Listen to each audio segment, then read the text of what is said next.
Corporation MD గారు కానీ corporation మరి చైర్మన్ గారికి కానీ మరి మంత్రివర్యులు గౌరవనీయులు శ్రీ రామానాయుడు గారి దృష్టిలో తీసుకువెళ్లి మన ఎమ్మెల్యే గారి సహకారంతో ఎంపీ గారి సహకారంతో పూర్తి స్థాయిలో ఈ స్కీములన్నిటిని కూడా మరలా పునరుద్ధరించాలనేది నా ఆశయం ఆలోచనగా మరి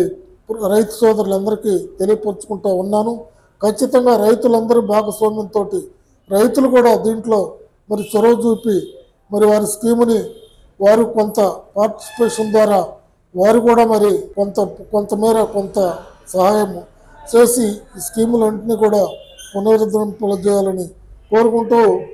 మరి నేను 1983 నుంచి కూడా తెలుగుదేశం పార్టీ ఆవిర్భావం నుంచి ఇప్పటికీ మరి తెలుగుదేశం పార్టీలో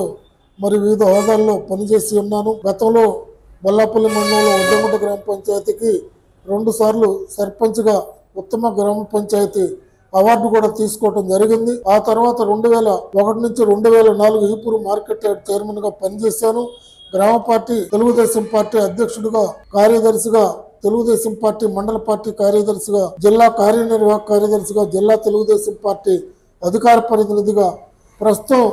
తెలుగు రైతు రాష్ట్ర అధికార ప్రతినిధిగా పనిచేస్తూ బొల్లపల్లి మండలంలో క్లస్టర్కి ఇన్ఛార్జిగా పనిచేసి గత శాసనసభ ఎన్నికల్లో కూడా మరి మంచి మెజారిటీ బొల్లపల్లి మండలంలో కూడా మరి తీసుకురావడంలో నా వంతు కృషి చేసినటువంటి పరిస్థితుల్లో పార్టీ గుర్తించి మరి ఈ ఐడిసి కార్పొరేషన్లో డైరెక్టర్ పదవి ఇచ్చినందుకు మరి తెలుగుదేశం పార్టీ అధిష్టాన వర్గానికి, అలాగే మన గౌరవ శాసనసభ్యులు మన ప్రభుత్వ చీఫ్ జీవి ఆంజనేయులు గారికి, అలాగే నియోజకవర్గ కూటమి నాయకులందరికీ కూడా ప్రత్యేకమైన అభినందనలు, ధన్యవాదాలు తెలియపరుస్తా ఉన్నాను.